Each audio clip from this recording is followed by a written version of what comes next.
Почитувана македонска јавност, добивме потврден одговор на сето она што го коментирав.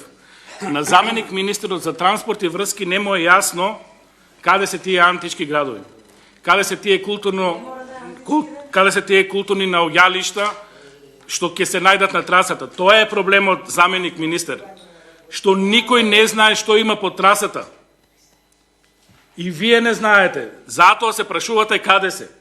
За да знаете, треба да ја знаете трасата. За да ја знаете трасата, не ви треба физибилити студија која имате. Ви треба проект, ви треба планска документација, ви треба анализа на теренот. Вие тоа го немате. Вие имате салфетка во име на физибилити студија која викате ќе кошта 1,5 милиарда. И јас треба тука, почитувана македонска јавност, да се радувам што ќе се инвестира 1,5 милиарда. Каде е таа 1,5 милиарда? Не е 1,5 милиарда, почитуван министер. Прво и прво, ќе бидат 2,5 до 3 милиарди. Кажете и го тоа на јавноста, затоа што цената на автопатот е 1,3-1,5 милиарди евра до сега, без многу ставки кои се со празно место и без пресметана вредност. Значи, цената ќе расте многу повеќе. Импликациите по буџетот се многу големи. Во оваа цена не влегува експроприацијата, која тврдам со овие закони ќе биде 2 до 3 пати поскапа од било која експроприација, затоа што напред багерите ќе срушат се и понатаму собствениците ќе кажуваат: овде имаше шума. Колку имаше шума? Измерете. Како ќе измерете шума, бе, почитуван заменик министер? Како ќе измерете шумата кога ќе е исечена?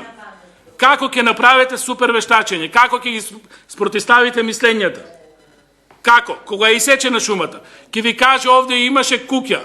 Одиме на терен, има траса од патот. Каде е куќата? Ја нема куќата. Како ќе докажете? Како ќе докажете, смирејте го господинот, малку е нервозен. Како ќе докажете дека имало куќа, ограда, воденица, чешма? Не знаете да докажете затоа што веќе е струшено. И тоа ќе кошта страшни пари. Јас не можам да се гордеам со тоа што некој ќе пере таму пари. Понатаму, буџетот е оштетен за 18% ДДВ. Буџетот ќе биде оштетен за акцизи. Понатаму, буџетот ќе биде оштетен за минерални суровини кои нема да се плаќаат. Понатаму, буџетот ќе биде оштетен за скапи кредити затоа што ги пропуштаме европските пари и Светска банка, ќе земаме пари од комерцијални кредити, каде што во моментот стапките на каматите се 7 до 9%. Може и да растат. И сето тоа ќе не кошта од 2,5 до 3 милиарди импликации на буџетот и министерот овде ми вика треба се радувам. Јас се радувам на градење, меѓутоа се радувам и ги знам цените. Ги знам цените затоа што тоа го работам. Не може овие патишта да вредат толку. Ова е предплатено, наплатено, ова се премногу бенефиции кои се надвор од цената. Во цената има празни ставки кои не се обрачунати. Ова на крајот ќе ја кошта Република Македонија 2,5 до 3 милиарди евра. Јас на ова не можам да се радувам. Кичево Охрид, вие имате и полиција и судство, немате дело. Значи се е чисто. Вашиот министер кажа јавно, трасата не е промашена. Не знам дали знаете и дали разговарате со вашиот министер, кажа трасата не е промашена. Изговорот беше таму неколку клучки плюс што ќе го загрозат. Прашање ќе го доведат Кичево Охрид дали ќе биде автопат, затоа што ќе се намали проектната брзина со толку број на клучки и експроприацијата дополнителна која ви служи за перење на пари. Затоа што веќе на исечени дрва мерете колку дрва имало.